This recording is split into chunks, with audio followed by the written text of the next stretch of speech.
Hey guys, I thought I would get on here and make a quick video that will help you all with some of the assignments.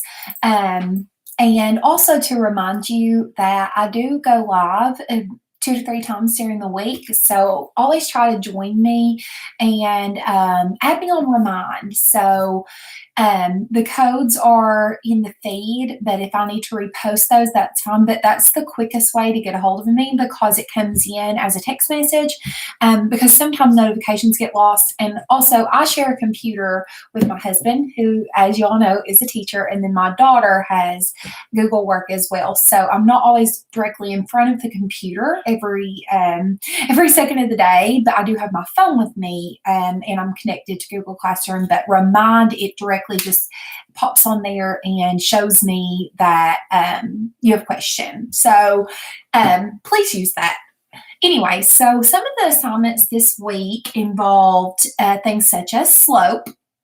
And so, for example, if I'm finding slope, and I'm looking for my marker board here. Okay, so if I'm finding slope and I'm looking at a graph, okay, then here I have my coordinate plane, and let's say that I have this line right here, okay? So you'll notice that if I read my graph from left to right like we're used to doing, that it goes up, meaning I have a positive slope, and so I would count from one point to the next. So I'll go up, 1, 2, and over 1. Well, 2 over 1 just equals 2, so the slope of this would be 2. If it was going down, then it would be negative. And so you still read your graph from left to right, but you would, if it went down 3 and over 4, it would be negative 3/4. If you have a table in front of you, so let's say, for example, and I'll just show you really quick that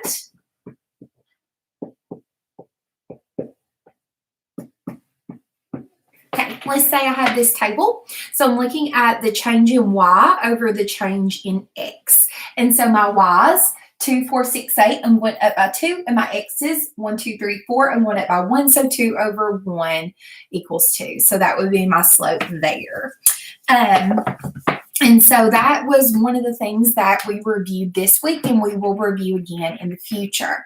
Another thing was functions. And so tomorrow, if you tune in live, I am going to be playing a Kahoot where we review functions. But just remember, a function is where each input has exactly one output. So my x values can't repeat. And then if you have a graph in front of you, you have to do the vertical line test. So I'm just going to draw you something really quick. Okay, so this right here, this looks funny, but it's a function because if I draw vertical lines all the way through, I'm never going to connect my points. But if I draw something that looks like this, you see how when I go through there, I can't draw, it connects vertically here and here. And so this would not be a function. And all straight diagonal lines, whether they go up or down, they are functions. More specifically, they are linear functions. So that's just two of the things that I've had a lot of questions about this week. And then the last thing that I had some questions about today was volume. And so, first of all, there was an issue with the form, and I fixed that, so you can go back and look at that. But keep in mind that this week is only participation grades. So just put forth effort, and you should be good to go. But the key thing that I was seeing people missing on volume wasn't that you were using the incorrect formulas, but it was that when you have a diameter, we have to cut that in half. And so, for example, let's say that I have this cone right here, right? And I can't draw. And this is, let's say that my diameter down here is 10 inches. So, in the formula, we have to use a radius. And so when I'm plugging it into the formula, which is 1/3 times pi times the radius squared times the height, my radius is 5. And so that's what I'm plugging in here, not the 10. And that is something that I was seeing with cones, spheres, and cylinders, because they all have a circular base. So if you're given that line segment all the way across, you have to cut it in half first. If you're not, if you're just given the radius, then that's what you're going to plug directly in. So I just kind of went back and was trying to see some things that I seen commonly missed. And like I said, you all can contact me through Remind. Google Classroom's good. It's just I'll get to you quicker on Remind, or if you can hop on.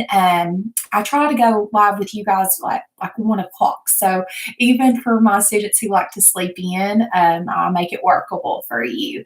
But anyway, I hope that you all have had a great week so far. I'm hoping this weather gets better like it was, because it just makes us all happier.